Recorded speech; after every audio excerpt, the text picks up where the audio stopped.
இடம்பொருள் நேயர்களுக்கு வணக்கம். ஸோ இன்றைக்கி பார்த்திங்க அப்படின்னா இப்போ சிறகடி காசி சீரியலில் நடக்கிறதெல்லாம் வச்சு பார்த்தோம் அப்படின்னா நமக்கு ஒரு பக்கம் லா ஆஃப் ஆவரேஜஸ்னு பார்த்து சொல்லுவாங்கன்னா ஒரு பக்கம் நல்லவங்களுக்கு எப்போல்லாம் சோதனை வருதோ அப்போல்லாம் கெட்டவங்க சந்தோஷமாக இருப்பாங்க. அது முடிஞ்சதுக்கப்புறம் கெட்டவங்களுக்கு சோதனை வரும், அப்போ நல்லவங்க சந்தோஷமாக இருப்பாங்கங்கிற மாதிரி இப்போ ரோஹிணிக்கு சோதனை மேலே சோதனை. ஏன்னா ஒரு பக்கம் இந்த ப்ரௌன் மணியை வச்சு மாட்டிப்போமோன்னு பயம், இன்னொரு பக்கம் பார்த்திங்க அப்படின்னா அவங்களுடைய பியூட்டி பார்லர் அவங்களதே இல்லை, அவங்க விற்றுட்டாங்க அப்படிங்கிற உண்மை முத்துக்கு தெரிஞ்சிருச்சு. அது ஒரு பக்கம். இன்னொரு பக்கம் அந்த பக்கம் பார்த்தா இப்போ தினேஷ் இப்போ தொல்லை பண்ணிகிட்டு இருக்காரு, பணத்தை கொடு அப்படின்ட்டு. அவருக்கு எப்படி பணத்தை புரட்ட போகிறாங்க, சிட்டிக்கிட்ட திருப்பி கடன் வாங்கணுமா அப்படின்னு சொல்லிட்டு ஒரு பிரச்சனை இருக்குது. இது எல்லா கலையபுரமும் நடந்துகிட்டு இருக்கிற சமயத்தில் ஒரு மேஜர் ட்விஸ்ட்டாக கதையில் ஒரு ட்விஸ்ட் வரலாம் அப்படின்னா அது என்ன பாசிபிலிட்டியாக இருக்கும்னு பார்த்தீங்கன்னா, இப்போது இவ்வளோ பிரச்சனையும் பண்ணுறது யார் அப்படின்னா ரோஹிணிக்கு நடக்கக்கூடிய பிரச்சனைகளுக்கெல்லாம் காரணம் எங்கன்னா பணப்பிரச்சனை தான் இப்போதைக்கு. ஏன்னா அவங்க பணம் இருந்தால் அட்லீஸ்ட் தினேஷையும் சமாளிச்சு. இப்போ அடிக்கடி விஜயா வேறு கேட்குறாங்கல்ல, முத்து மீனாவுக்கு நகை வாங்கி கொடுத்தாரு, அதே மாதிரி உங்கள் அப்பாட்ட சொல்லி நகை வாங்கிட்டு முத்து மீனாவுக்கு நகை வாங்கி கொடுத்தாரு ஒரு பாயிண்ட். அப்போ அந்த மாதிரி யார் வாங்கி தரணும்? மனோஜ் தான் ரோஹிணிக்கு வாங்கி தரணும். ஆனால் இப்போ மட்டும் ரோஹிணியோடைய அப்பாவோட சொல்லி ரோஹிணி பணத்தை வாங்கிட்டு வரணுமா?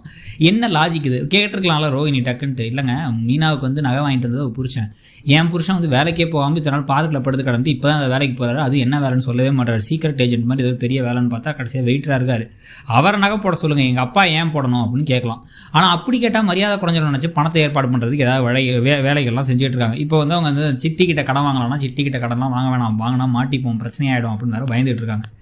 இந்த சமயத்தில் கரெக்டாக சிட்டி விஷயத்தில் இன்வால்வ் ஆகிருக்காரு செல்வம். இவர்கிட்ட சிட்டிக்கிட்ட கடன் வாங்கி கடனை திருப்பி கொடுக்க முடியாதனால ஒரே நாளில் காசை நீ கொடுத்துட்ற, இல்லைனா அவன் காரை தூக்கிட்டு போயிடான்னு சொல்லிட்டாருல சிட்டி. இப்போ இந்த சமயத்தில் இது ஒரு புலம்பிகிட்டு இருக்க செல்வம், சரி எப்படியோ கொஞ்சம் இருக்க காசை புரட்டிக்கிறட்டி, இல்லைனா ஏதாச்சும் முத்து ஒரு ஹெல்ப்பை பண்ணி, இல்லை போய் செல்வத்துக்கிட்ட பேசி ஒரு டைம் கேட்டு வரலாம். சத்யா அங்கே தான் கூட, ஆனால் சத்யா இன்னும் அவன் கூட சுற்றிட்டு இருக்கானா, சரிவா அங்கே போய் நேரில் போய் பேசிக்கலாம் அப்படின்னு கிளம்பி போக, அங்கே போய் பார்த்தா ரோஹிணி கடன் வாங்கிட்டு இருக்காங்க. திருப்பி அடுத்த டாப்அப் வேறு வழியே இல்லை. தினேஷ் கேட்டே இருக்காரு, இப்போ பணம் வேணும். இந்த பக்கம் இவங்க வேறு டார்ச்சர் பண்ணுறாங்க, எதையா வாங்கிட்டு வான்னு விஜயாவும் அப்படின்னு. ரோஹிணி மட்டும் வித்யாவோட அங்கே உட்காந்துருந்தா. இப்போ இன்னும் பெரிய டவுட் ஆகிடும் முத்துவுக்கு பார்லரை விற்றுட்டாங்கன்னு தெரியும்.